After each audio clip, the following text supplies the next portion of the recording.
All right, if everybody can find a seat, we're going to this afternoon session. So I've tried many times to adequately introduce Doug Rex, and I'm just sort of going to give up on it because it takes too long and takes away from his time. But simply to say, he's one of my very, very best friends. I have utmost respect for him, and I think it's not unreasonable to say that he's been one of the most impactful gastroenterologists in my generation, and I'm just so pleased to have him here today. We've asked him to give a couple of talks, but the first one we're going to talk about is AI in polyp detection, and ask him to sort of sort out whether this is a really good science or whether it's just marketing. So Doug, welcome. Thanks, Rob. That was a pretty short introduction. After 40 years, you finally started listening to me. Appreciate that. Thank you, Rob and Shyam, for the invitation. And so, just by show of hands, can I ask you, how many of you are currently using an AI detection program routinely for colonoscopy? I think that's a fairly small number. And how many of you that are using it feel that it's just like critical to your colonoscopy practice? You wouldn't want to do without it. I'm seeing one hand. How many people have tried it and decided not to buy or lease it? Okay, I see a few hands there also. Okay, so I'm going to give you my 2 cents on this. So the terms that we use are CAD-E, which refers to computer-aided detection, and then CAD-X, which is for diagnosis. There still is not an FDA-approved diagnosis program in the United States, and then CAQ, which is any of a number of ways of evaluating your colonoscopy technique during withdrawal and giving you real-time corrective action if needed. So all of you have seen this before. There are now several FDA approved CAD-E programs in the United States, and all of them pretty much do the same thing. When they detect a polyp or something that could be a polyp, they put some sort of a marker on it, and then you take a look at it, decide whether it is a polyp, and then remove it. CAD-E plus CAD-X would look something like this. You initially would get a signal that a polyp was there, and then you would focus on it, and then depending on whether the system uses white light or NBI to perform its diagnostic evaluation, it would tell you whether or not it's an adenoma or something that belongs in the serrated class. That's pretty much what the programs are doing thus far. Okay, so what's the data on CAD-E? So this depends very much on whether you're looking at controlled randomized trials or what we call pragmatic studies, where somebody gets a CAD-E program and then tests whether it works for them in their progress. So the bottom line is that the randomized trials look very good. There's now about 12, and I think except for one, they're all positive. And the average increase in the adenoma detection rate is in the vicinity of about 10%. So these are parallel arm studies where half the patients have colonoscopy in the standard way, half of them have it with the CAD-E device, and the adenoma detection rate increases. Now, we would think that if we follow the rule of for every 1% increase in the ADR, there's a 3% drop in the risk of colon cancer, a 5% drop in the risk of fatal colon cancer, then that would be a clinically very important improvement. The other way you can do a randomized controlled trial is with a tandem study. You colonoscope people twice in the same day. You randomize them first to either get the CAD-E or the standard colonoscopy and then reverse it. You measure the miss rate, which is what you detect on the second exam, divided by all the polyps on both exams. And what happens is that typically the miss rate is cut very substantially by the use of the CAD-E. You can see these reductions in the adenoma miss rate here, which are typically in the range of about 50% or more. So it's not perfect when you use CAD-E first, but it reduces the miss rate. Okay, then we have these pragmatic trials, and I think that these right now are considered to be a major problem for CAD-E as a tool for detection, and something that nobody has an adequate explanation for. So there are about 8 of them. I'm just going to show you a couple of them that I think are from good centers in the U.S. I will say that one of these trials was actually the adenoma detection rate dropped by 5%. Now, that's not one of the two trials I'm going to show you. I don't really understand why that should be. I don't know why your adenoma detection rate could drop. It makes me think that there was probably bias against CAD-E or bias against buying it or paying for it or something. But these are a couple of the important trials from the United States. So this is 23 faculty endoscopists in a single tertiary center. It's retrospective. That's the way these are done. There's usually like some period of time where they look at the adenoma detection rate using their just standard techniques. Then they buy the CAD-E system and they look at it again and they compare the two time periods. And you can see that there's no effect on either the adenoma detection rate or adenomas per colonoscopy over the time period. And when the endoscopists are interviewed, most of them said they thought it would increase the ADR before implementation. 26% thought so after using it, before seeing the data. And they had a lot of opinions, such as there were too many false positives, it was a distraction, they thought it prolonged the exams. There's actually quite a bit of data that suggests it doesn't prolong the examinations very much. There are, on average, about 25 to 30 light-ups per withdrawal across most of the programs. I think most expert endoscopists can dispense with most of them instantaneously. So anyway, you get the sense that the endoscopists at this center, when they tested it, they were just kind of underwhelmed. And I think that's the way a lot of people feel when they use current CAD-E programs, is that the data is great. I want help with detection, but it seems a little bit underwhelming. This is the other one, Yuri Ladabom at Stanford, very well-known investigator in colorectal cancer prevention. CAD-E trial, 1,000 colonoscopies by 24 endoscopists. The pre-implementation ADR and APC, you can see them there.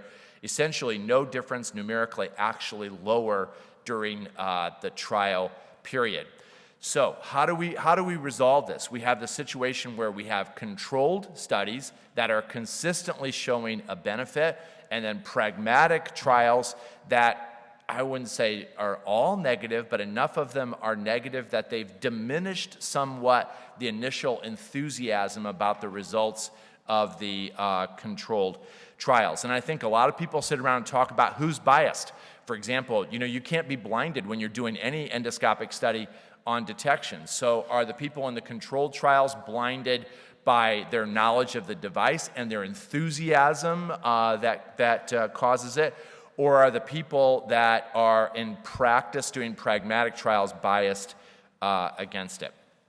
Now, I want to say just a word about CAD-E plus mucosal exposure tools, because these are two very different approaches, right, to detection. So one approach to detection is, there's a polyp on the TV screen, I can't see it, somebody highlight it for me. That's what NBI and iScan and linked color imaging, depending on what system you have, that's what those are designed for. That's what chromoendoscopy is all about. Actual dye spraying is about highlighting. That's what high definition optics are about, is highlighting, and that's what CAD-E is about. The other part is that is just mucosa that is hidden from view. So you never saw the polyp. It was never on the TV screen. And so which of those is more important? So this is a randomized trial, 4 arms, published in Endoscopy, standard colonoscopy versus CAD-E versus a CAQ program versus the combo. And again, all 3 of the controlled arms were better than standard colonoscopy. You can see that the numerical increase in the ADR was actually better from the program that is assessing how effectively you're examining, how well you're looking behind the folds. And the combo was better than both. But at least some initial suggestion that CAQ is beneficial, probably independently beneficial. And I think one of the things a lot of people are thinking about is how much you're going to have to add to CAD-E as part of an AI package before AI becomes really attractive. The other kind of mucosal exposure device is the endocuff vision, or you could use a cap on the end of the scope, a distal attachment. And the evidence is that this increases ADR. If you look at the meta-analyses, it's typically by about 7%. It's not quite as high as it is for AI, and there's actually some evidence you can examine the colon faster with endocuff vision because you see behind the folds faster. You get the job of looking in between the folds done faster. And we have a 4-arm randomized controlled trial with this that also showed that they were both independently better than standard colonoscopy. They seem to have some additive benefit. Again, at least numerically, endocuff was better than CAD-E. I will tell you personally, because I just feel personally I'm pretty good at recognizing polyps, I would rather have a device that improves mucosal exposure than I would CAD-E. I think the missing element in all of the studies that you see is that you don't have evidence about what the individual performance of the endoscopists are. And a lot of times the benefits of devices can be operator dependent. So I'll show you this trial. This was done with EndoRings, which is a device you can't get anymore. That's a lot like EndoCuff. And this is the overall result. This is in my center, 9 endoscopists, and significant improvement in adenomas per colonoscopy. But if you look at the results of the individual doctors, you can see that the entire study is driven by the results of one endoscopist. Without that endoscopist, there would be no difference. And in most of these trials, you can't see that. And so I think ultimately when you're thinking about CAD-E, you sort of have to think about your own pragmatic trial. This is a recently published study about self-developed CAD-E. And I just want to get at the point that CAD-E programs are getting progressively easier to create. And we are going to see very smart people produce CAD-E programs and put them on the internet in a form that is downloadable, probably for free at some point. So this is a CAD-E program made by scientists who are at 5 health centers in Thailand, and they had at these multiple centers, they had all 3 different scope manufacturers represented. So they wanted something that could be used across all of the platforms. They developed their own program, did a randomized controlled trial, and basically this self-developed program performed very similarly to a commercial program that was available at one of the centers. And they looked pretty good no matter what parameter that you looked at. So my conclusions, I think CAD-E works great in randomized controlled trials. It hasn't been consistent in pragmatic trials. I think ultimately you have to think about running your own pragmatic trial if you're interested in this. I don't think any of this replaces the basics. You have to remember that these ADRs that are published in these trials, these improvements, we are seeing individual endoscopists have ADRs higher than people are getting with CAD-E just by using a high-definition scope, a good bowel preparation, careful examination. I sort of think if you want to be the very best, if you want to maximize everything, you want to do all those basics and then consider some kind of a highlighting tool. CAD-E, probably ranks right up there as a highlighting tool as being among the best, plus a mucosal exposure tool. And that's it. Thank you, Rob.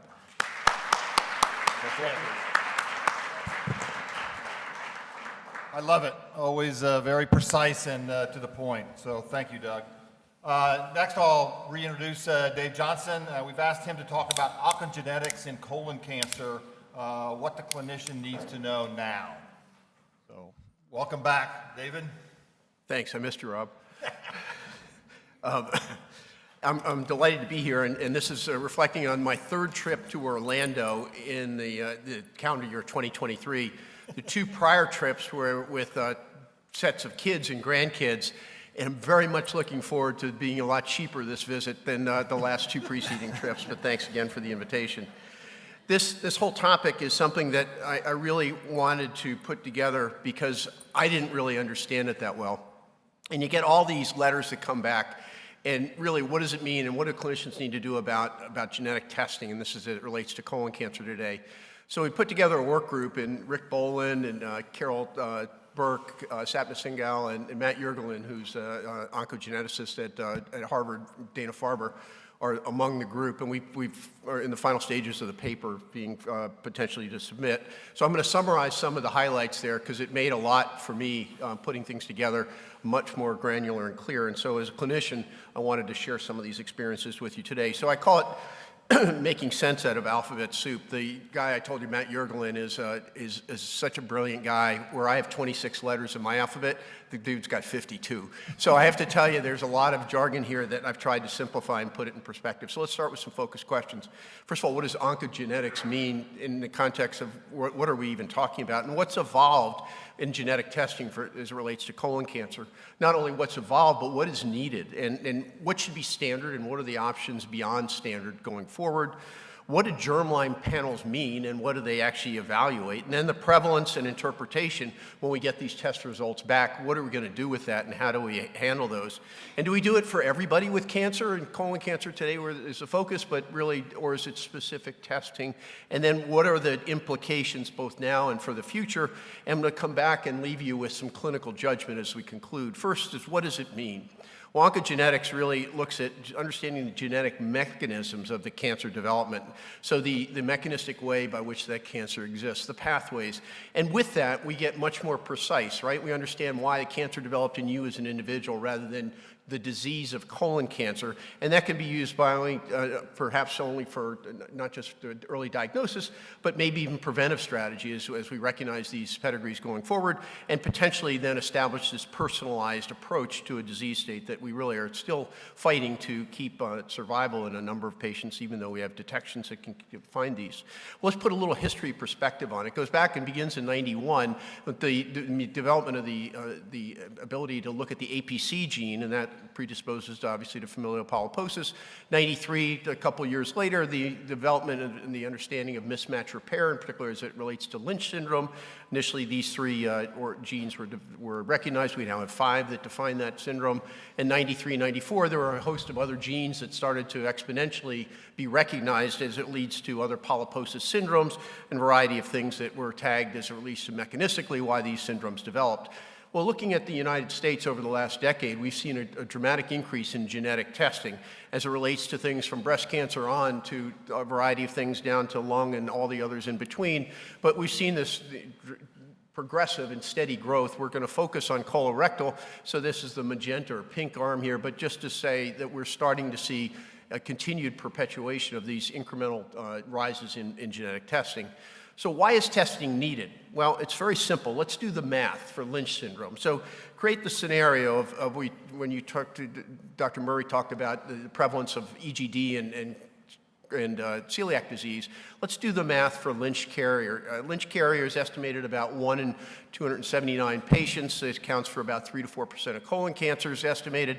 And we as a gastroenterologist potentially have a more concentrated bias in patients referred to me or referred to us as clinicians and because of polyps or family history. So we may have a little bit of a higher prevalence if we take that number down to 1 in 200 just for math and extrapolation.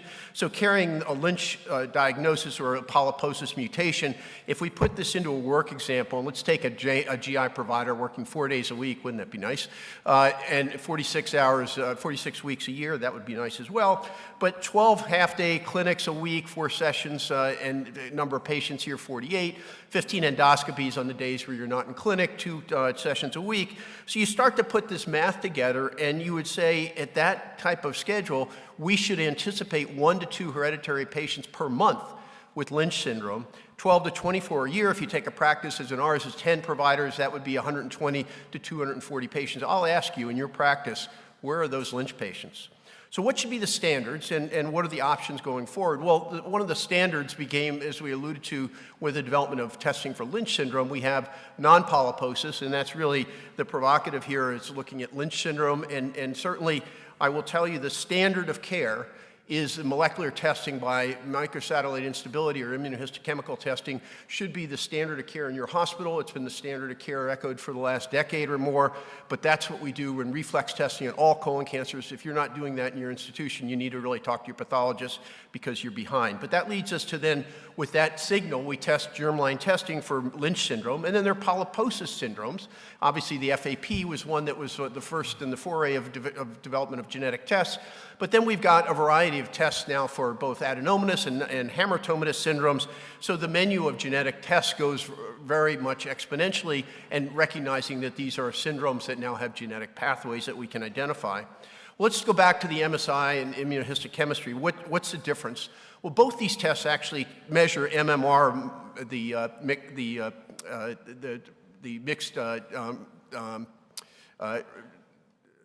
deficiency center, sorry, I had to blank on this for a second. But recognize that mismatch repair genes or abnormalities by MSI are in 15 to 20% of sporadic cancers. And now these require a pathology lab, but expert interpretation as well, so somebody knows how to read these things. It's less demanding, however, rather than doing gene sequencing if we start to do germline testing. Now, MSI and this mismatch repair by immunohistochemistry are fundamentally different. They tell us two different things about the tumor. The IHC measures the protein, the MMR protein expressed in a sample, and the MSI looks at MMR function by detecting changes in the DNA. This really results as a function of when this mismatch repair function is lost. So when we put this in particular perspective, genotyping for MSI requires a molecular lab. So you may not have that in your institution.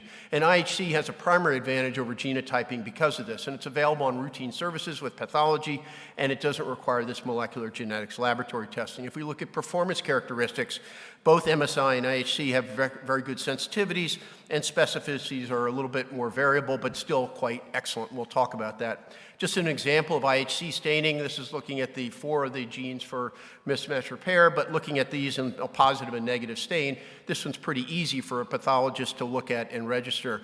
A couple caveats, the IHC test results are most reliable when it's done in a fresh or frozen tissue sample. And it tends to be an unreliable test if this tissue is preserved in wax or other chemicals. So you may need to recognize what the specimen being evaluated. And a caution, albeit rare that this would happen, to reassess the mismatch repair protein expression following therapy. So you interventionally something with chemo or whatever, neoadjuvant treatment may reduce the protein expression and thereby give you a false positive IHC results. A couple caveats too when we look at normal. So I said the specificity is not absolute for these tests. In particular, you can have a normal test where the genomic mismatch is with PMS2 or MSH6 in a clear Lynch syndrome. These can be false normal, or for some whatever reason, and I can't understand, and as our panel, our expert panel on our paper, nobody could understand this, it just happens, that they are MMR proficient, but they're microsatellite stable. So they're not picked up on exam, but they still would have the ability then to get germline testing and prove that they're Lynch syndrome. And that's important because a tumor can be proficient and MSI stable, but the gene mutation is what defines Lynch syndrome. So it's the germline susceptibility that gives us a diagnosis. There are some ways that you can potentially anticipate a germline abnormality. This is the most current one. It's called PREM5, which tests for all 5 of the genes. The limitation of testing, if you do it on a tumor, you have to have a patient with cancer, and the opportunity to prevent a proband from getting cancer maybe is lost. So the prediction models are very good. They quantify the ability to assess carrying this pathogenic germline variant, or PV is pathogenic variant mutation, but any of the genes that are associated with Lynch syndrome. So they come across these 5. EpCAM is the 5th one that I didn't mention previously, and it's a genetic silencer for MSH2. So again, these are the 5 that define Lynch syndrome. The PREM5, as far as predictive value, it's discriminate for all 5 genes. It's very good, about 81%, 83% as far as predictive value. The MSH2, PMS2 mutation is one that is very much the catch point here, but it is more rare, so not something that you see very commonly. What do we talk about when we talk about genetic test panels? So the definitions are you can get a multi-gene panel or you can get a syndrome-specific panel. What does that mean? Well, the multi-gene panel tests for pathogenic variants of more than one gene, and the syndrome-specific means you've got something like Lynch syndrome or adenomatous polyposis, and these are things that you get a syndromic panel. You can alternatively get a cancer-specific panel, and this is one that assesses one gene associated with one special type of cancer, or a comprehensive cancer panel that is associated now with detection of multiple cancers and multiple gene syndromes. I'll show you an example of this going forward. And then there's one that you're looking actionable pathogenic variant or a variant of uncertain significance. And I want to really highlight the latter in a brief discussion. But the pathogenic variant gives you a variant that you are going to implement a change, so a directional change on clinical management, and the variant of unknown significance gives you something that's a signal, but what do we really do with that, and I'll talk to that in a second. So you order a panel, you can get your cancer gene panel syndromes, and this is something you can look across. Maybe you got it started because they had breast cancer, or maybe they had some other kind of cancer, and you get this menu then across all these different gene panels. But if we're focusing on colon, you can start to see that these dots start to emerge in other areas that you may be seeing the patient because they had a breast screening, but now they've got a dot that tells you that they have a gene panel that predisposes them potentially to increase cancer risk of the colon. And the same, you can get cancer panels. Again, our focus here is on colorectal, but as you start to look at gene-specific type testing, you can see across the menu again, lots of dots and overlaps, so you start to see this overlap across a number of different gene abnormalities. So what's the prevalence and how do you interpret these abnormalities? Well, one that I really want to focus on is these variants and clinical challenges to understand. There are clearly variants that are high-risk genes. Those we really define as actionable. But there are genes that are recessively inherited, and these are things that are both the alleles of the gene are defective. That's biallelic. That's a real problem. They have a real risk and a high risk. But there can be two different pathogenic variants, and these are compound carriers or heterozygous, or you can have only one pathogenic variant or monoallelic carriers. And why is that important? I'll talk to that in a second. First of all, these pathogenic gene variants, if you start to look at, are in colon cancer range anywhere from about 10% to 16%. So they're out there. And the percent that actually meet clinical test characteristics, meaning you had an Amsterdam or Bethesda criteria, and that's why you ordered the test, you may miss a lot of those, and 25% or more of these would be missed if you use those clinical criteria. The genes with the link that make sense for pathogenic gene variants for colon cancer are here, most driven by Lynch is the one that we have really defined as actionable, but some of these that we have defined as actionable, particular MUT-Y homolog or MUT-YH is something that I want to talk about. The biallelic is really actionable, but the monoallelic we'll talk about is probably something that we need to understand and likely dismiss. So let's get to this variance of unknown significance. So now you've got all these noise in the system. What do you do with this? And you start to get these gene panels, and some of these gene panels will have 82 genes that they test for across and what do you do with this as you're talking to the patient? Well, one study that was done in Ohio for colon cancer found that these variants of unknown significance were nearly 50% evident in patients that had these colon cancer and then referred for these tests. And gradually what we're seeing is a lot of these genes that are variables of unknown significance get reclassified over time. And how do we keep track of those people? How do we contact these people? How do we communicate that maybe that's no longer actionable? What do we do? There's a tremendous number of people out there with those variants of unknown significance. At present day, the volume, if you started to do genetic testing on all these people, would dwarf our existing workflow plans. Now, one of the new ones that I think is really important, this is a very recent study that came from Europe, but the genetic variant of data from 3 different consortia were, particularly as it relates to colon cancer, were evaluated. Nearly 60,000 patients with colon cancer, 71,000 plus that were individuals without, and all again, European ancestry. But one that they looked at particularly was the monoallelic pathogenic variant of MUT-Y homolog. And they looked at this, and regardless of family history of colon cancer or other reactive genes that showed up on the profile, there was no increased risk. And this is an extremely well done study, very well powered, and it really starts to raise the question about this monoallelic thing. I've followed a number of patients with MUT-YH for years, and now I think that the recommendation is intensified surveillance for these monoallelic recessive gene carriers because they're so highly prevalent, and the prevalence of this particular abnormality is 1% in the population. So the recommendation is it's not warranted. Again, a study from Europe, but I think extremely actionable present day. Let's walk just briefly with what do the Comprehensive Care Network guidelines currently say. So if you start with a cancer that's under 50, this is very easy. They all get germline testing. That's the new standard. Germline testing for anybody with cancer under 50.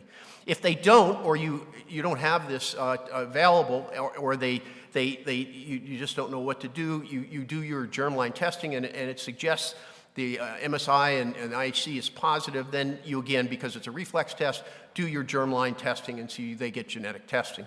If you don't have that, or they're ones that you just don't know, again, the recommendation is use family history, But in particular, the nuance here is the National Comprehensive Care Network suggests that you should at least offer germline testing to those people. It's not absolute, it's not implicit like it is for under 50 or MSI or IHC positive patients. That would be supported also by a recent Delphi initiative looking at an international management guideline specifically talking about germline testing under 50, and at minimum, again, we get to alphabet soup, they say, here's what you should do, and again, these are gene tests that if you're going to do a syndromic evaluation on colon cancer, it needs to be extensive. And again, where available and not cost prohibitive, you could also add in some other genes. Again, we get into more alphabet soup. But why this becomes important, I'll show you in a minute, because it starts to imply how we take our therapeutic intervention as it relates to treatment. So again, when it changes clinical management, it becomes very important. Let's talk about how the change in management would really be a potential. And this is as it relates to now, we'll take the example of metastatic colon cancer. You test for these MMR or KRAS, and these variables are defined, and the genetic abnormalities are now very clearly profiled. But it defines how they are going to respond, in particular for checkpoint inhibitors, or looking at anti-BRAF or HER2 new negative, or HER2 aberrations, chemotherapeutic response, epidermal growth factor, vascular growth factor. We now can pedigree those people as to how they're potentially going to respond. So as I conclude, what does oncogenetic mean? So we're starting to understand the pathways better, and we certainly get into the realm of personalized medicine. So what has evolved with this? Well, we've seen an explosion of use, and we're starting to see a lot of overlap for a lot of other cancers that may be syndromic, and you're going to see patients referred to you more and more. As a colon cancer provider, discoverer, we're going to need to understand that we need to initiate some of these if they're not done in your particular institution. Why is testing needed? Go back and do the math. Why should testing be standard, and what are the options beyond? We talked about the MSI and IHC should be standard, and germline testing reflects for anybody under 50 for sure. And the prevalence and interpretation, a lot of these, as we start to look into these variants of unknown significance or the monoallelic things we talked about with MUT-YH, we're starting to see and understand that these aren't really actionable variants anymore, and they can actually be dismissed more to a normative type of surveillance or screening. And they're universal or directed testing. We're not there for universal testing. Directed, we obviously have focus and guidelines that tell us that, but we need to make sure that we understand the implications when you do this, because you're going to get a lot of noise with this, and you're going to have a lot of responsibility to make sure those patients are fostered in the right direction. So with that, where are we going in the future of this? Well, I think the artificial intelligence will drive a lot of this through chatbots. We'll get a lot of response based on what the input is as to what is needed, what genetic tests will refine that, the profile of these tests, the multi-gene panels that we're going to see for colon cancer. Clearly, I think going forward in the future, not currently for all, it will impose dramatic improvements on our diagnosis, screening, and particularly our surveillance. And what we're seeing then is a personalized approach. So we're getting into specifics about cancer in that individual. So as we leave, I wanted to leave the last axiom about clinical judgment. I just pause for a second and reflect back on my training days at Bethesda, and our chief of medicine would talk about it, take it morning report, and the resident would be presenting this travesty of misadventure, and Dr. Baker would shake his head and he'd say, "Doctor, I don't think you used good clinical judgment last night," and the resident would just be they would be shattered, but Dr. Baker would say, "But good clinical judgment will come, and it will come through experience." And the resident will say, "Well, how am I ever going to get the experience?" And Dr. Baker will say, "Well, experience comes from bad clinical judgment." So hopefully today I've expanded your experience and enhanced your clinical judgment next time you come into the area of discussion of genetics and colon cancer. Thank you.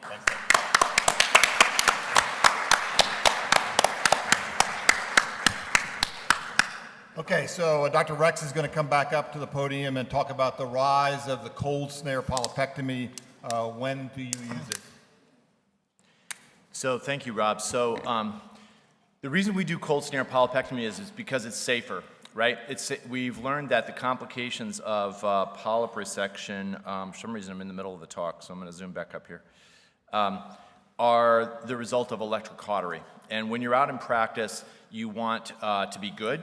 You want to be efficient, and cold snaring is also more efficient because you're not sticking pads on people. You can get the thing right down and get started on the procedure. But most importantly, you don't want to have complications. That's very attractive, especially when you're out in smaller communities. So that's, I think, driven a lot of the rise. This is my own approach currently to endoscopic resection in the colorectum. So cold snaring for everything 10 millimeters and smaller. That includes pedunculated lesions. The only reason is the very, very, very, very rare lesion where you have a suspicion of cancer in something less than 10 millimeters.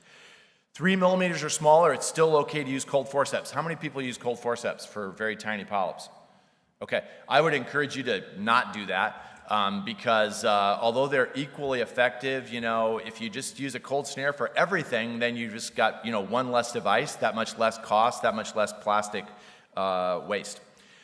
All SSLs and HPs can now be removed by cold EMR, except big ones where you have a suspicion of cancer, which is quite rare. In the 10 to 20 millimeter adenomas, various approaches can be used, but I think a lot of them can be used if they can be resected with cold resection. Here in the large adenomas, this is where you get into a trade-off between, yes, it's still very safe, but you start to see higher recurrence rates if you resect cold. So if you've got a very compliant patient and you're good at dealing with recurrences, which are polyp, now it's sitting on a scar, that's different than a polyp that has never been worked on before, then cold resection could still be appropriate. We're going to be talking about EMR. Just reminding you, there are two types of EMR. Conventional EMR is inject first and then snare resect, and then underwater EMR, which usually doesn't involve injection. And it's a little bit hard to do it cold because you get bleeding when you resect cold, and you can't see well when you're underwater. So we have a number of studies that have shown us that the quality of resection varies a lot, just like detection does. And obviously we want to be good at both of these things. So if you're going to use cold resection a lot, I think it's important to try to learn about what's important to be effective at it, because that's one of the criticisms in some setting. So I would say these are the essentials of effective cold resection. The first one is place the snare accurately. That means that you've got a margin of normal mucosa always around the polyp. If the snare is touching the polyp on any side of it, you should stop, lift the snare up, and reposition it so that there is a clear margin of normal mucosa around the entire circumference of the polyp. That's assuming that it's a small, diminutive polyp, something less than 10 millimeters, that you are going to remove in one piece. The second one is that you've got it in the 5 o'clock position. You've got it in good working position. I think if you're directly en face to it, because you're going into a turn, it doesn't matter. But if you're looking down the lumen and you're trying to resect in the 8 o'clock, the 12 o'clock, the 2 o'clock position, you're going to have more difficulty. So you've got to be at the right position, and then you need to be at the right working distance. Polypectomy, but especially cold snaring, doesn't work if you're too far away from the lesion, because you can't exert the same force. You can't get the same anchoring force with a snare when it's several centimeters out the end of the scope. You get that anchoring force from having the colonoscope tip within 2 to 3 centimeters of the lesion. That's what gives you the force to anchor the snare tip in so that you actually are getting down in the submucosa. And we all, at least in referral centers, we see a lot of lesions that have been resected cold that they're still there. And sometimes with serrated lesions, this is about a 10 millimeter serrated lesion that we're going to resect cold. You'll see multiple areas of recurrence. And that's probably because the snare hasn't been anchored well enough into the mucosa to get the snare to cut through the submucosa. And in general, that's one of the problems. That's why the recurrence rates are higher, is that we cut more superficially when we cut cold than we do with electrocautery. It's part of the reason if you're ever suspicious of cancer, you should use electrocautery, because electrocautery cuts more deeply. This is a lesion that's close to 10 millimeters. They pulled it up against the end of the scope. That's okay. You get a cord when that happens. I think for the most part, these cords are fine. Most studies show that they don't have residual disease on them. And then pedunculated lesions also are fine to resect cold, at least if they're 10 millimeters or smaller. One thing you can do is get way down on the normal wall and then just squeeze them for a few seconds before you transect, and don't snap it. Sometimes you'll get a tech who just wants to snap through. Kind of get in a rhythm, you're knocking off big polyps or small polyps, and you're snapping through, but I think you get more immediate bleeding. So cut through a little bit more slowly. I love dedicated cold snares, use them all the time, but this is a randomized controlled trial from Australia showing that the incomplete resection rate is similar between standard snares and dedicated snares. Dedicated snares are usually braided, but they have a diameter of the wire that's reduced by about a third, so they cut more easily. I think that they are better, but I think the message of the study is that it's the technique, it's the accuracy of the snare placement that determines the effectiveness of resection. So where can we go with cold resection to kind of expand our therapy? So one thing I think is managing polyposis patients. If you're in a tertiary center, you probably have a lot of these patients. Out in practice, you may have one or two. In the rectum, it's very common for people in the past to buzz adenomas in FAP patients with APC. Doesn't work as well as cold snaring, and it's more dangerous. I think cold snaring is the way to manage everything in FAP. This is a patient who disappeared after a subtotal colectomy and came back about 7 years later, and we're going to take 270 polyps out of their rectum in about an hour. And this is going to save this patient their rectum, right? Some people will look at this and say, oh, you've got to go to surgery. Please, please never do that. You've got to save the rectum and the pouch of patients with FAP if they've got benign disease. And you can do it with cold snaring. But please don't send them to surgery. Send them to somebody who will take the time to do this. Almost no risk of a complication from this. And you can see we typically will count these patients, count the polyps, count the number that are over 1 centimeter, and we expect when people come back that we'll get smaller numbers of large ones. Okay, a second area where we can expand is to the serrated lesions. So the serrated lesions are ideal for cold resection because they have very little submucosal fibrosis. There's two ways to take them out. One is with EMR, so you inject them first. And the advantage of this, Rob is giving the thumbs up because he loves this. The advantage of this is that you get very nice delineation of the margin. And that's great. And I do it a lot too, especially big ones. This is one that has some dysplasia in it. Some people will use electrocautery when there's dysplasia. I don't do that. But you're seeing here the fundamentals of good technique. You have the lesion at the 5 or 6 o'clock position. You push in with the snare. You want the snare position to overlap the normal mucosa when you're on the edges, and you also want it to overlap your submucosal defect as you move across the lesion. And you want some of that tissue to pop up through the snare so that you're clearly going to get down in the submucosa. Then when you're finished with that, you leave it alone. That's part of the beauty of the efficiency of it, is you don't have to clip it closed. The only reason to clip it closed is if there's continued hemorrhage that you can't stop at the end of the procedure. And usually we stop it just with the water jet or pushing on it or re-grab it with the snare and hold it for a few seconds, but less than 1% of the time do we apply a clip. Now, the other way you can do it, which Rob doesn't like, is to not inject it. But notice how we start. We start with a lot of the snare over the margin on one edge. This is an SSL that is probably, 15, 16 millimeters in size, maybe a little bit bigger. So we can't get it all with a 10 millimeter cold snare. But rather than trying to do that, we're not trying for en-bloc resection. We're rather trying for systematically getting the edge, starting on one side, and then placing the snare accurately so that we're overlapping the submucosa, really cutting the submucosa multiple times. And we're using the water jet here as a substitute for injection. The water jet will fill up the submucosa. We don't have contrast in there, of course, but this saves us the cost of a catheter, etc., and I think is kind of attractive. There's a little bit more of the same thing. We're in the middle of an SSL resection. We're going to place the snare so that it overlaps our submucosal defect, and just till we get to the other side. One of the things about when you're doing cold snaring of SSLs, it doesn't matter where you start. With adenomas, great big adenomas, we usually start on the rectal side of the lesion and move toward the proximal or the cecal side. Doesn't really matter when you're taking SSLs out.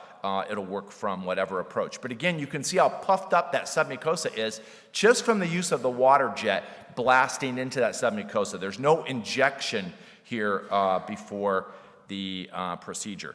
SPS. If you're not diagnosing SPS with some kind of regularity, you're not thinking about it enough. This is about 1 in every 250 patients in the population. So if you're doing 1,000 colonoscopies a year, you should be seeing several SPS patients. We manage these patients entirely with cold resection. Almost never send them to surgery unless there's something going down the appendiceal orifice. So cold resection, very nice for these patients. Patients that I think need debulking of their colon. So these are often patients, older patients, cigarette smokers and so on, are finally coming in because they had a positive Cologuard or their wife convinced them to finally come in. They've got a whole bunch of adenomas. You don't want to take a whole bunch of medium-sized adenomas out using electric cautery. You're going to increase the risk of a delayed hemorrhage too much. So some combination of cold EMR, and these are adenomas you can see that are larger than 10 millimeters in size, but we're using the same principles. Overlap the submucosa, overlap the margin, get it in good position, push hard enough to make sure that the snare is going to cut into the submucosa. I'm going to skip this one. Now, this is a lesion that we've removed a few times with this approach, which is the giant homogeneous granular LST. So this is the biggest lesion that you see in the colon is the homogeneous granular LST. They have such a low risk of cancer that they grow for decades. You see these in old people. I see them sometimes. I'll see somebody sends me a patient with a 90%, 100% circumferential, granular, homogeneous LST in the rectum that you'd have to do some amazing procedure for. And I just say, look, we'll check it every year or two, but it's probably never going to kill you. So you want to get this out. But one of the questions that you're always asking yourself, again from a safety standpoint, is when you get it out, can you close the defect? And this is a very large defect. It's going to be very hard to close this. This lesion goes 80% of the way around the right colon. You can see fat exposed up there on the ileocecal valve.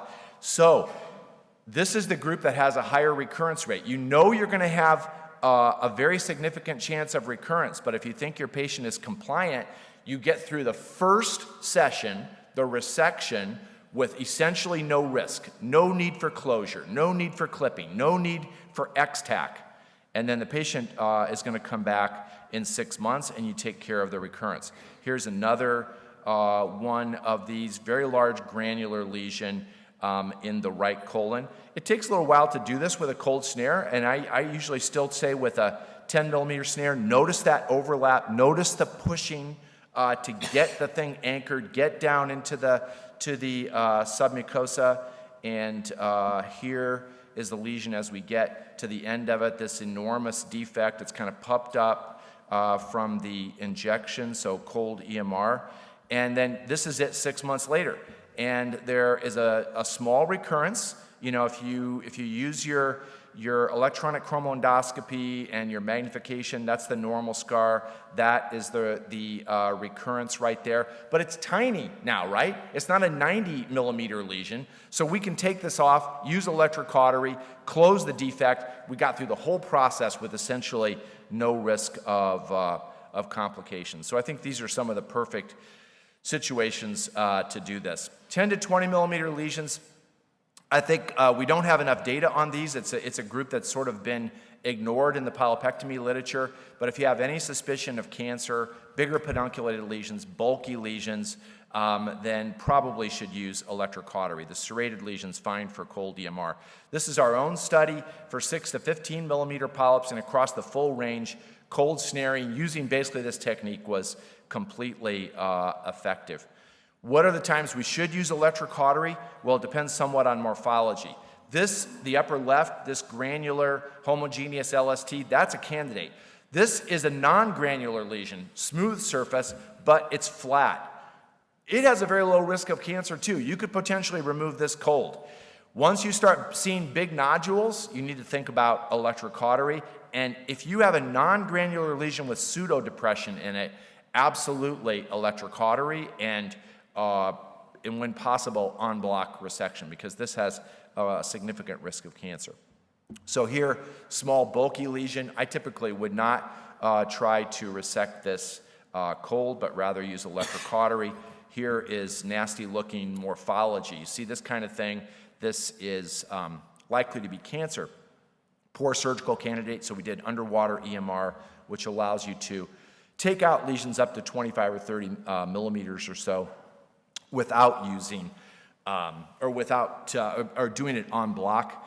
And but this is definitely a lesion you would not want to attempt cold. I think that's pretty obvious. So when you're out there in practice, I think that one of the keys is recognizing the limitations of cold resection and using it for lesions that are appropriate.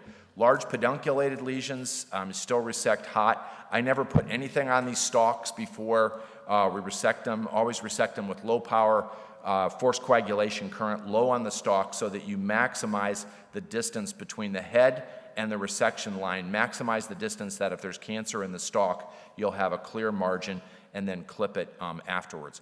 I feel like I'm about out of time. I am. This is the lesion we should consider for ESD, probably everywhere, which is the non-granular lesion in the rectum. The rectum itself is a predictor of cancer. There's more cancer in lesions in the rectum than above the rectum, and the granular lesion with a nodule in it is the one that has the highest prevalence of the rectal lesions that we see. This should be considered for en bloc resection. For something this big, ESD is the only option. And I think I will stop there. Maybe just go to my. I was going to say that if you have a lot of fibrosis from previous resection, there you need electrocautery. So cold resection, everything 10 millimeters or smaller, all the HPs and SSLs, unless the rare concern of cancer, selected 10 to 20 millimeter adenomas that are flatter, no concern about cancer, selected granular, homogeneous, large LSTs, especially if you don't think you can close them. Thank you.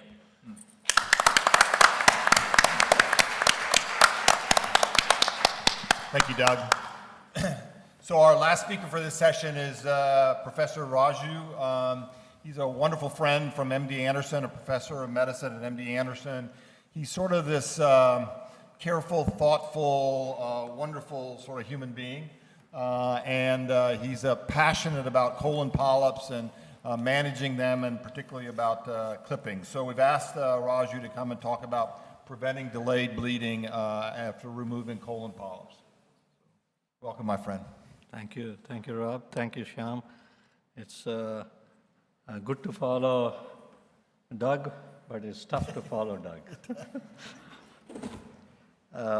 I think one thing is what we have witnessed in the last 15 years is we, as endoscopists, we are able to take care of a lot of large polyps and avoid unnecessary surgeries.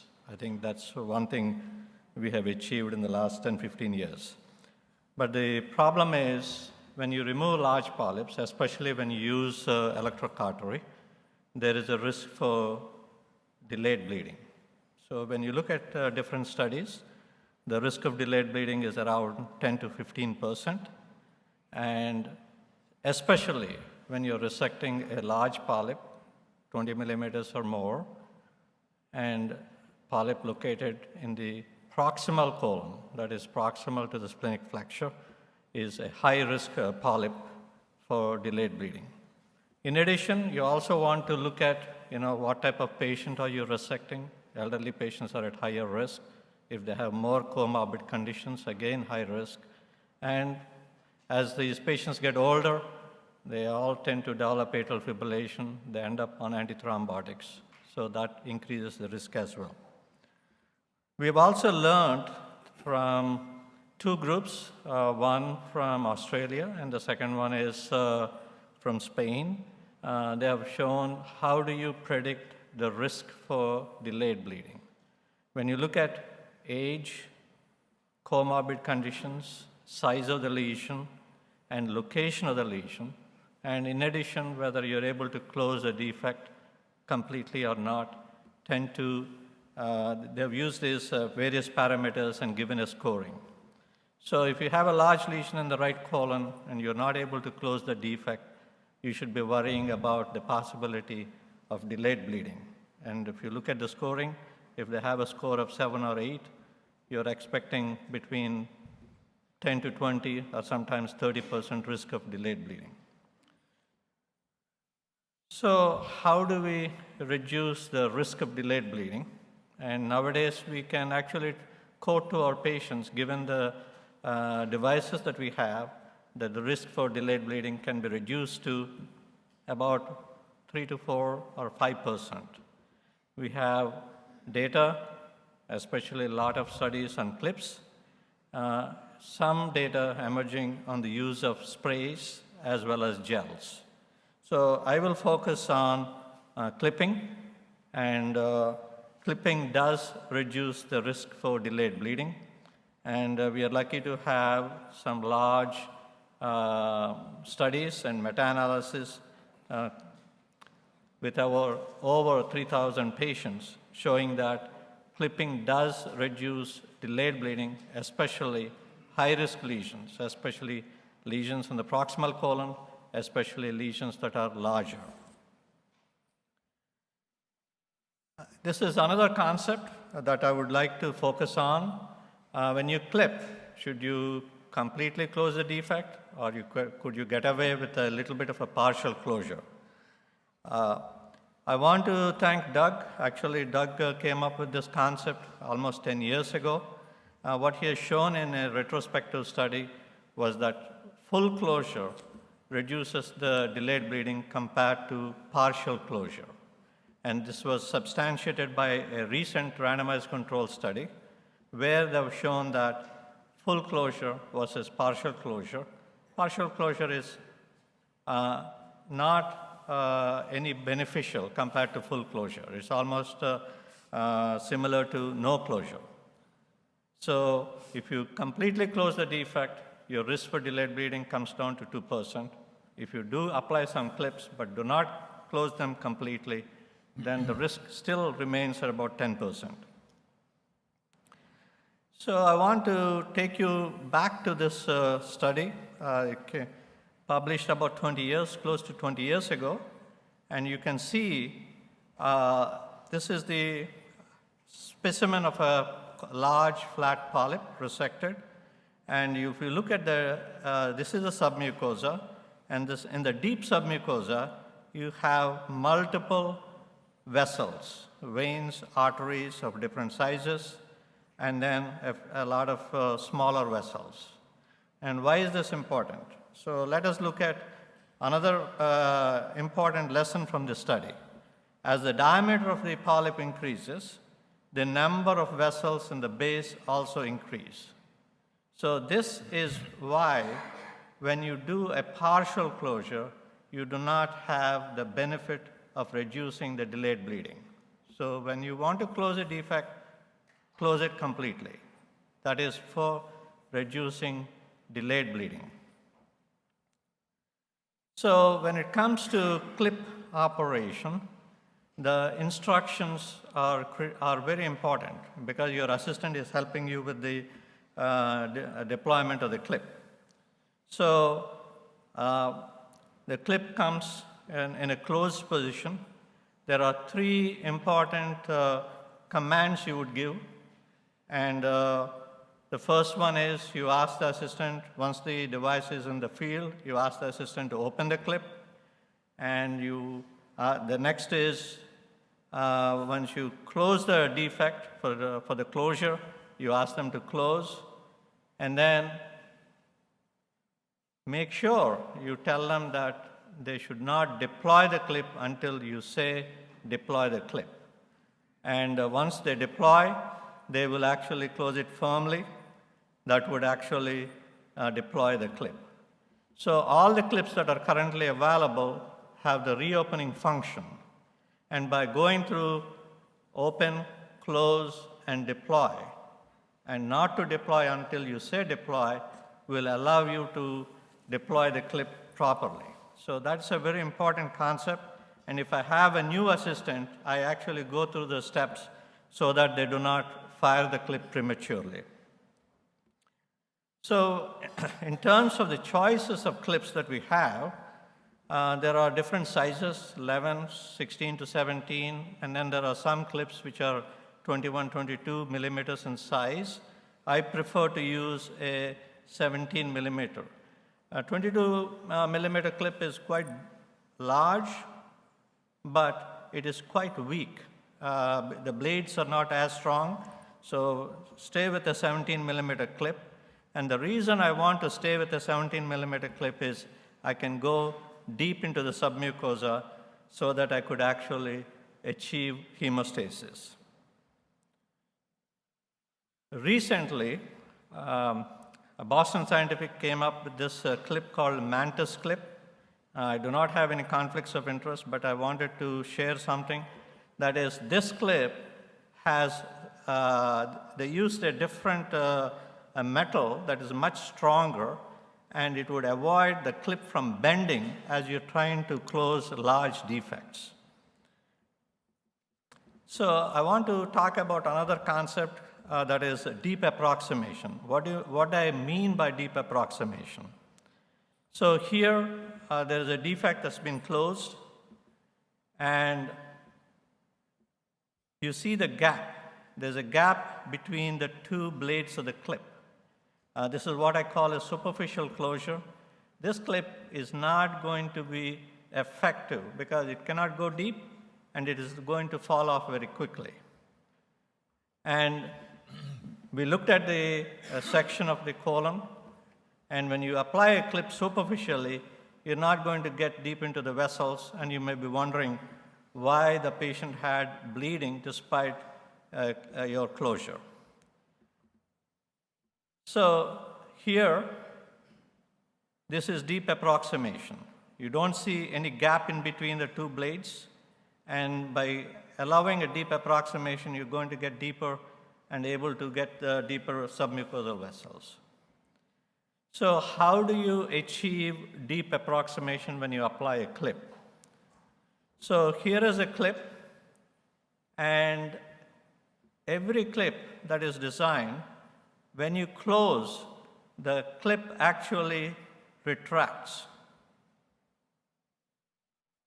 And this is something you want to keep in mind, and you want to make adjustment to compensate for the retraction as you're closing the defect. So how do you do that?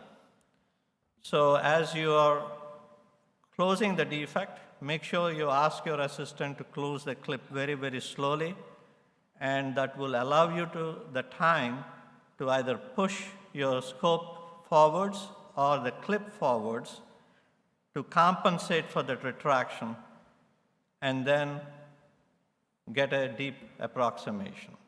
So that's very important, important instruction to your assistant, to close the clip slowly so that you can compensate by moving your scope forwards. There are clips that can rotate, and most of the clips actually assistance tries to rotate. It doesn't give you the right angle. I try to rotate at the biopsy port, and given the device, the way it's designed, it's best to rotate in an anti-clockwise manner so that you can get 1 degree at a time of rotation so that you can get the angle the way you want for a good approximation. So here is a large defect, and I want to show you this defect with large vessels in the right colon, high risk for bleeding, at least 30% risk of delayed bleeding. And this clip, this defect, I would not have been able to close in the past, but now with this device that is the Mantis clip, you could actually close. The way I close is, I'm not going from mucosa to mucosa. I'm actually applying my clip in the middle of that submucosal defect to make the defect smaller. Make it smaller. As you deploy these clips, you have to have a game plan. You need to give yourself some space between the clips as you're bringing the wound smaller. So you can see here, I'm not putting the clip in a zipper fashion, one after the other, close to each other. So I'm actually leaving some space. So you will see after the application of the first 3 clips, the wound becomes smaller, and then try to go from mucosa to mucosa from now onwards. So now you can see the defect has become smaller. Now I'm going from the mucosa to the other edge, right? You can see I'm able to, by making the wound smaller, you can actually get a nice mucosa to mucosa approximation. The other thing is, when you're closing these defects, you want to be very close to the area of your operation. I'm not actually using like a pole vault to put my clip. I'm actually working close, at a very close angle at the site of the operation to get the mucosa to the mucosa, and that's how you can actually get a nice closure. Using a cap as part of your routine procedure, especially when you're doing an EMR, will be very useful. I want to show you that step so that you can appreciate the benefit of having a cap.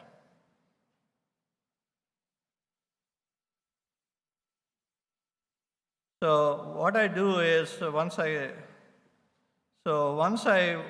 go forwards, after this I go forwards, and then as I retract, you can see the cap on the left side is pressing on the clips.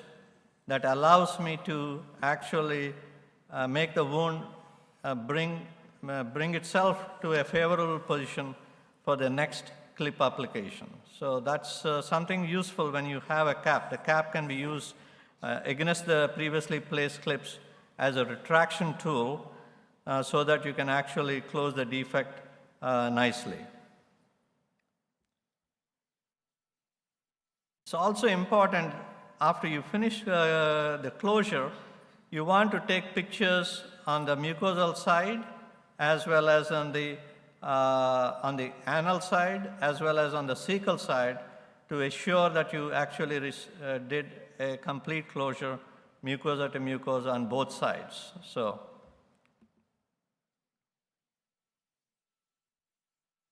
So when you're doing a large EMR practice, as part of your practice, if you place clips and close the defect, that patient, if he bleeds, is going to bleed on day 5 to day 7. Unlike the patients who don't have a clip placement, they tend to bleed within the first 2 to 3 days. That's the time when most of the patients bleed.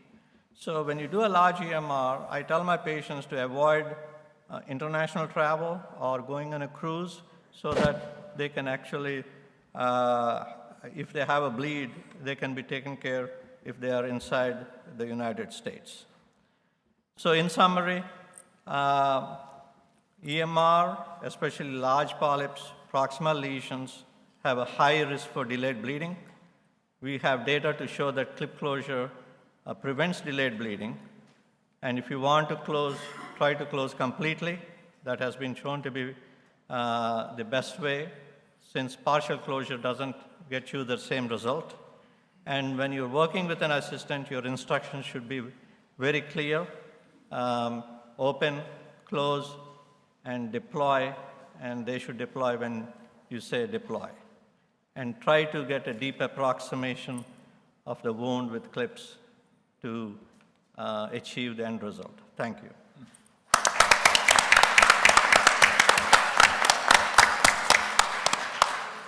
Okay, fantastic talks, and we'll continue now with some case presentations from Dr. Bang to try to challenge our panelists going forward. Hello, good afternoon. So we're going to have some cases on the colon. So first, this is just going to be some general consideration and panel discussion on the role of AI in screening colonoscopy. And this was taken in our endoscopy unit at CARE. We do have GI Genius. And as you can see, it's managed to pick up a couple of very small little polyps. An interesting comment made by my colleague was that he wasn't sure he would have seen these polyps without the AI assistant. So that was kind of interesting.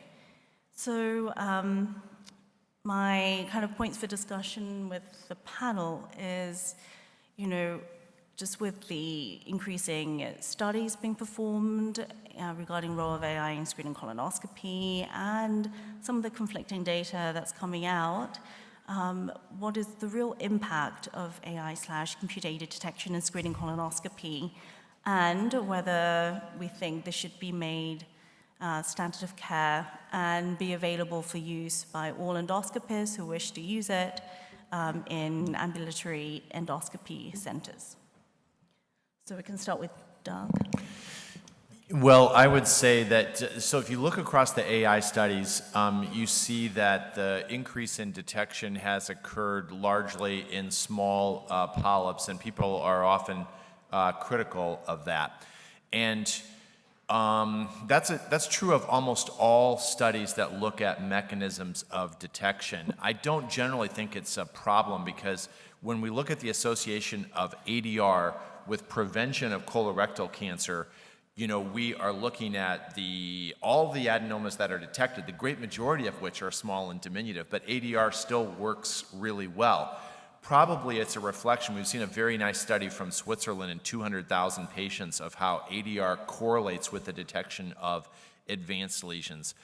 But there could be something special with AI that's different than other detection methods that reflects how the algorithms were trained, because they have to be trained on the full range of polyps.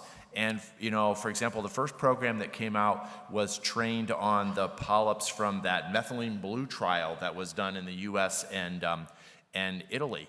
And, it was a limited number of polyps, and the great majority of them were very small. And we did a study in gastro about 5% of the polyps that we saw had completely no signal with AI.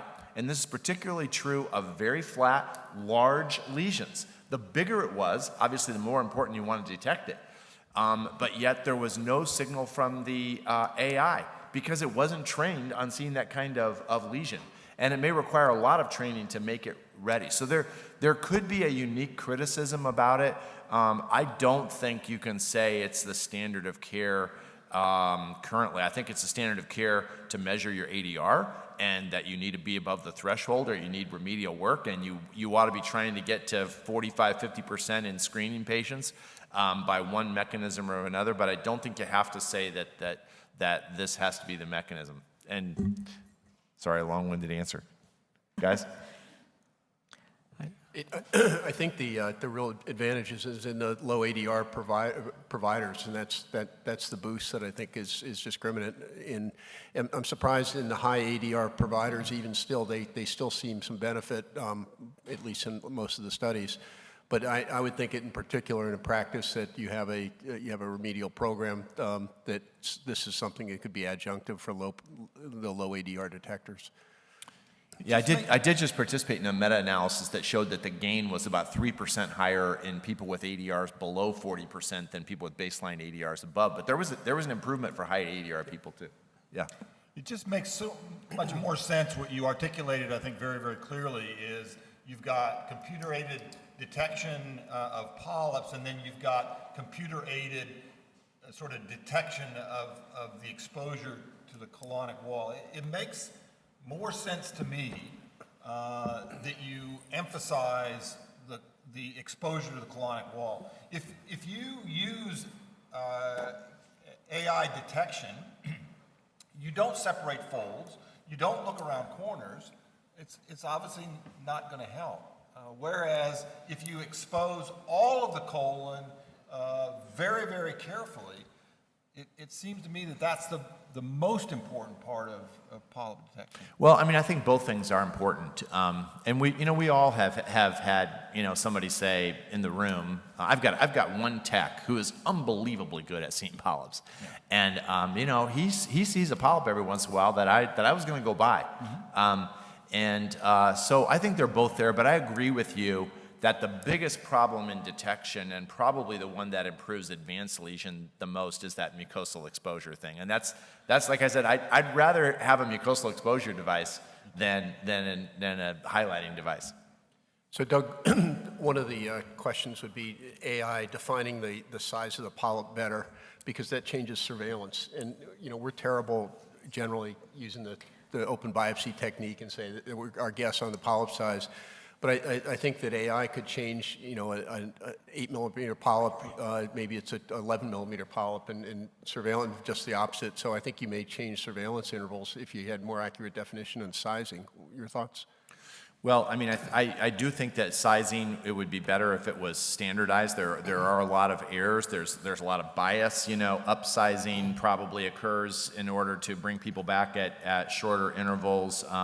Terminal digit rounding, these are all problems that have been described with sizing. It's going to be interesting to see what it takes in AI to make it really attractive. Is it going to be CAD-E plus CAD-X plus CAQ plus bowel prep? I mean, when it starts generating the report for you, you know, it labels all the pictures, and the whole thing is laid out, you walk out of the room and start the next procedure, you know, it's going to be worth something. And I'm not saying it's not worth something now, but it's going to, I think it requires more of a package.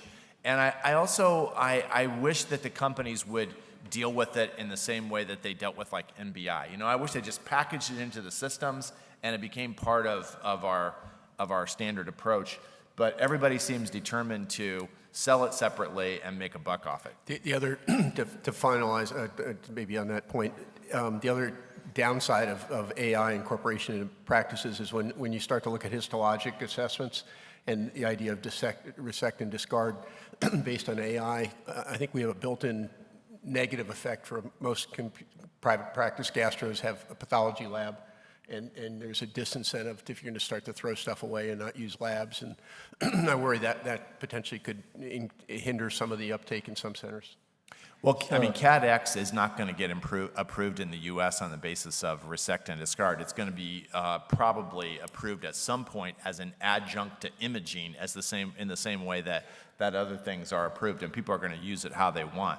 But I would agree with you that resect and discard, which makes enormous sense and which is absolutely doable from a scientific standpoint, has no financial incentive and multiple disincentives associated with it, including the medical legal concern that somebody's going to throw something away and then the patient's got cancer. And it wasn't the thing you threw away, but somebody's going to say it was the thing you threw away, right? So it's very problematic from an incentive standpoint.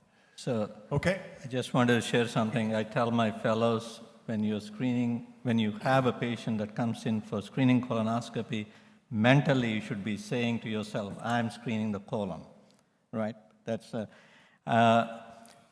ADR is about 50%, and I've not used the CAD-E or any of the systems because it does put me off when I see that green circle and then gives the noise. And I do have one concern. Majority of the gastroenterologist's time is spent doing colonoscopy, about 60–70%, right? And I worry about if I don't use my own neural network, would I get demented earlier?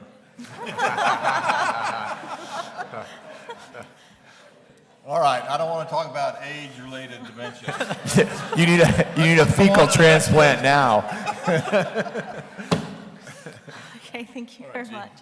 All right, so I'll just go through these because these studies were reviewed already by Doug in his lecture. So I'll move past this was just a cold snaring for SSA. Please note that we injected on that one. So we did inject, yes. All right, so this is just a colon polyp case. This is a colon polyp that we found in the ascending colon, about 3 centimeters or so in size, and it just wanted to discuss with everyone just kind of the plan for resecting this polyp, what's the best method. And then after the polyp's removed, that's not the end of the procedure. What's the role of stenotip soft coagulation? It wasn't really discussed so much in the session, so we can review that. And also the role of clip placement post-EMR. So we can start with Rob. So Doug,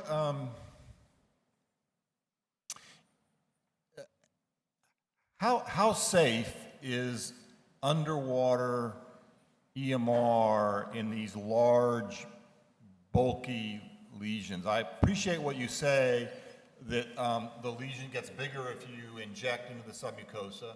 We're all taught that the bigger the snare, the greater the chance for perforation. And now you're asking me, maybe you're sort of asking me to take these lesions that are sort of borderline. We're going to have a big snare to get around this whole polyp. It's sort of bulky.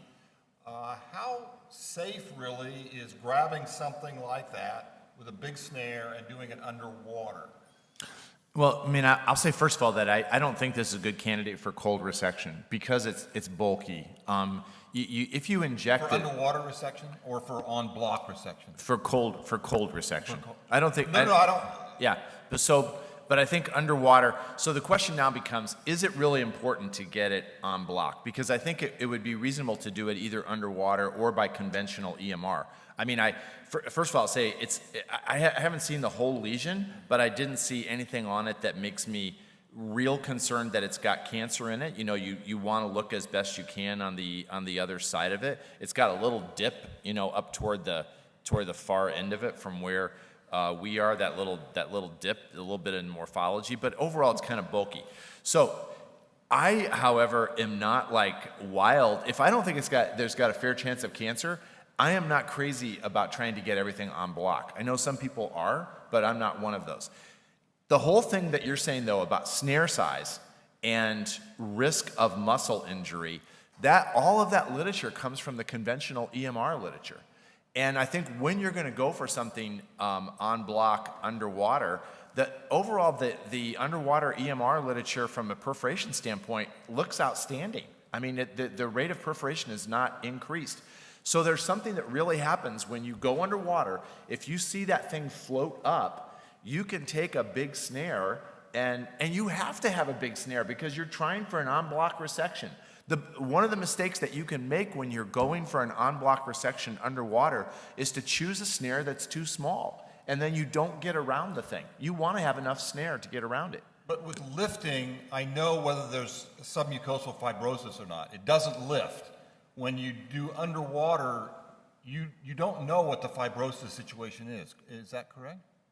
I don't think you know it as well. No, I agree with you. And but and there are going to be times when you're just like anything else where you could potentially cut through a cancer that's got some fibrosis. But just looking at the literature, and I think from people who have I've done a fair amount of it, I have not seen more trouble with muscle injury. I do follow the rules of trying to stay around 15, 20 millimeter snare size with when I'm doing conventional EMR. And I think that's a pretty good rule, with the exception of occasionally when you've got something that just lifts spectacularly and it's got a fair amount of bulk to it. I think it's fine to get a bigger snare. Sometimes you need a bigger snare to get over it, you know, a 25 millimeter snare. So anyway, I would take this out hot, and I think that... With injection or not? No injection? Might depend on my mood for the day. Are you moody or? Yeah, the lesions that I like to do underwater the most are non-granular lesions. I think when you have non-granular flat elevated lesions, they can be a little bit difficult to snare. They're very flat, and then you inject them, and now you really make them thin. And so if you just go underwater and let that thing relax, a lot of times you can get it out much faster and much more efficiently. This particular lesion, I think if you go into retroflexion and inject it, it'll probably be sticking right up at you. I think you want to inject on the cecal side of this lesion and try to move it toward you. But I think either one is okay. But if your goal is on block, you're better off going underwater. So one comment is the lesion that you see is on the right side, right? It's at around 3 o'clock. And that is one of the most difficult lesions to access because all your devices are coming on the right side. They're going parallel. So you have to make sure that your scope is relatively short and you're able to bring it down. That's one thing. The second one is if you're resecting this thing en bloc, because the lesion is big and it will have multiple feeding vessels, you may not be able to coagulate all the vessels if you're using like an endocut. And so what I've started doing is, when I set up my machine, on the left side, if I'm using an Irby machine, that's what I use. On the left side, I put my endocut settings. On the right side, you have normally forced coagulation that comes out. So I've changed my forced coagulation to soft coagulation so that if there was a bleed, I don't have to ask my assistant to change the setting to soft coagulation. I just use a snare tip to coagulate immediately without having to make a change in the middle of the procedure. So Raju, let me challenge you about something. Why are we still using endocut for EMR? We have a randomized controlled trial that shows that the risk of delayed hemorrhage between endocut and forced coagulation current using a microprocessor controlled current, and it's the only randomized controlled trial in the literature that they are exactly the same, and there's more immediate hemorrhage when you use endocut than there is with forced coagulation current. So why are, I mean, how many people still use endocut for EMR? Okay, well, I mean, I gave it up. We've got a randomized controlled trial with 900 patients in it. I mean, how many more do we have to have before we're going to believe what it says? You have to have a meta-analysis.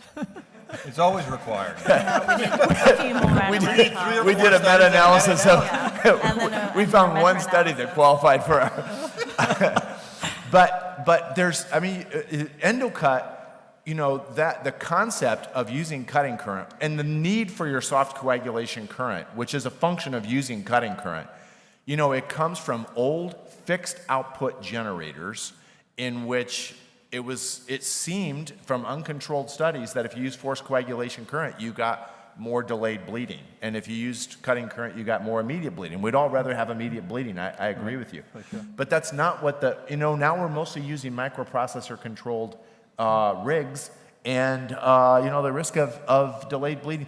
And I will say in the randomized trial, there were 3 perforations in the endocut arm and none in the forced coag arm.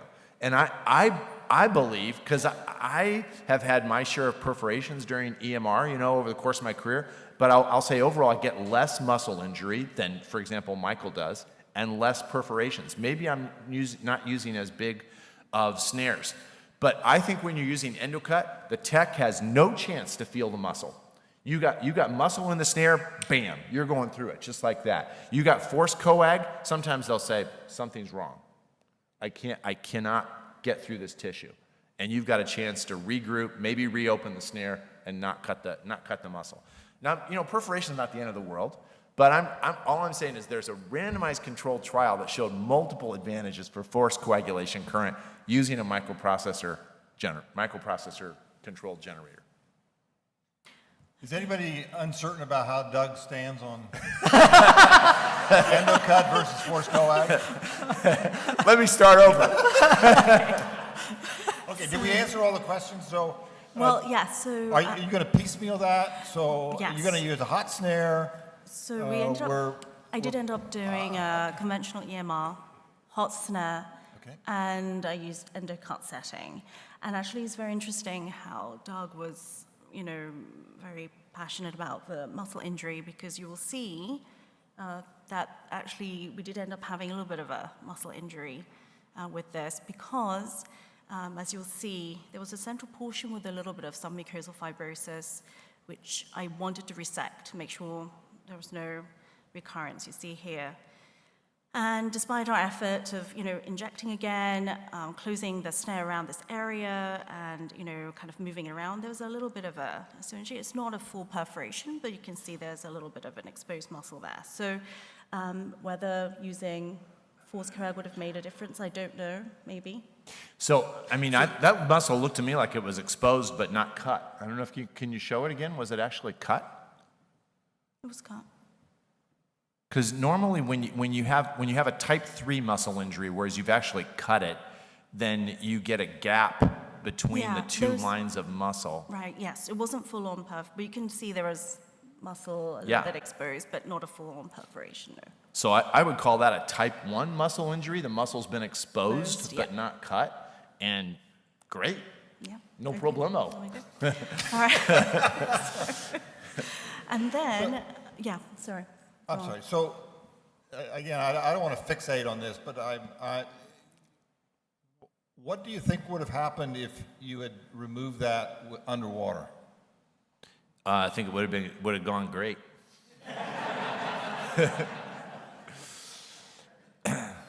Sorry. So, You don't like. I can tell you don't like this. underwater, but why? What do you got against it? I mean, other than what you said, there might be some fibrosis. Yeah. Right. That's okay. We see fibrosis all the time. It's part of it. So, at least for me, most of my muscle injury / perforations come in this exact setting. So I've resected the polyp, and now I've got a dense piece of fibrosis, and I grab it, and I loosen the snare, and I grab it again, I loosen the snare, I grab it again, I loosen the snare, and then eventually you cut through, and you've got a muscle injury. But anyway. Well, I mean, a very common way to get a muscle injury is take just a giant piece of tissue with conventional EMR and cut through it. Yeah. And but anyway, the literature supports underwater EMR as being safe, and I think we have to trust the experience. And you know, things really do pretty much float up. Do you think it's robust enough, the underwater? I mean, You know, there's a whole bunch of randomized controlled trials out there now. I don't know how many. I think there's probably more than 1,000 patients in randomized controlled trials. how many are doing underwater EMR?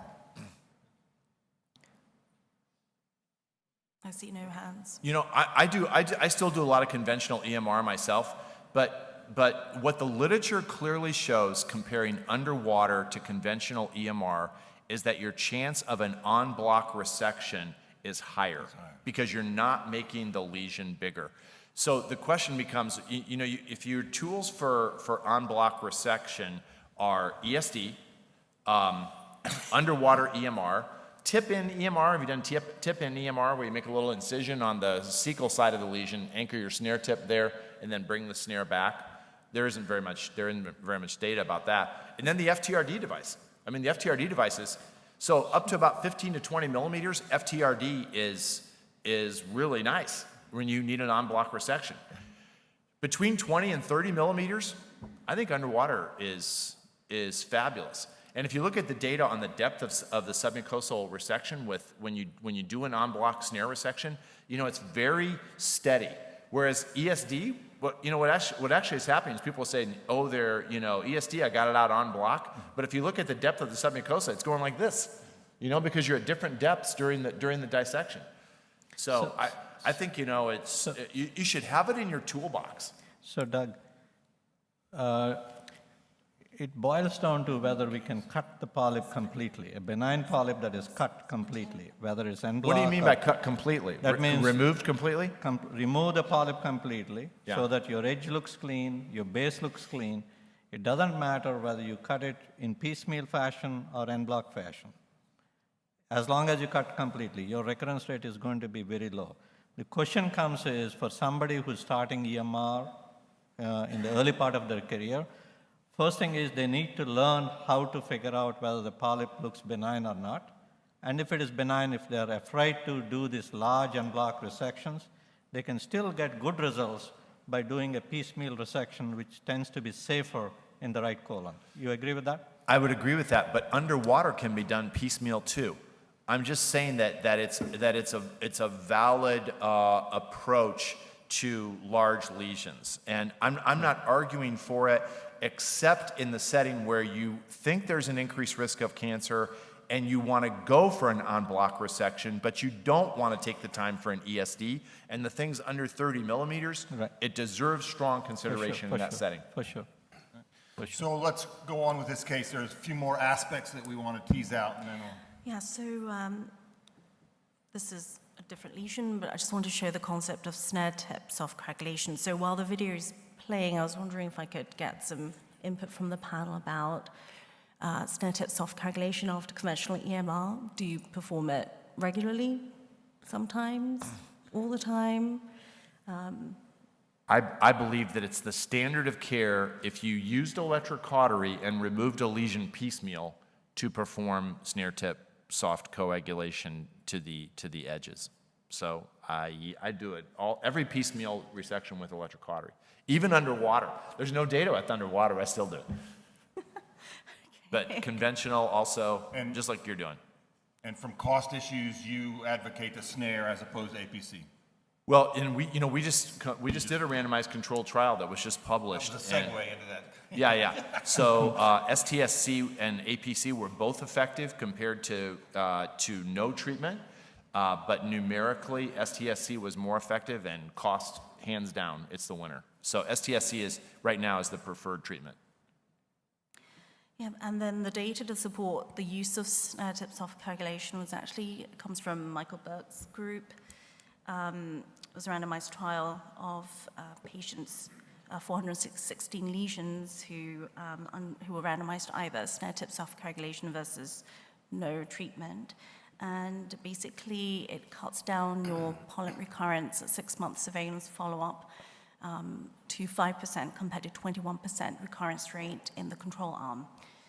So I think it's a really strong argument for it. And then finally, the final stage of completing your EMR is, of course, clip placement. This is the same patient from before. I think regardless, I would have clipped this anyway because of that superficial kind of muscle exposure. But as we saw in Dr. Raju's lecture, it's a really important part of finishing your EMR, especially in the right side and for large lesions and elderly and those at increased risk of post-procedure bleeding. Any further input, questions? No, very nice job. All right, well done, G. Thanks. All right, well, I want to thank our speakers for this session.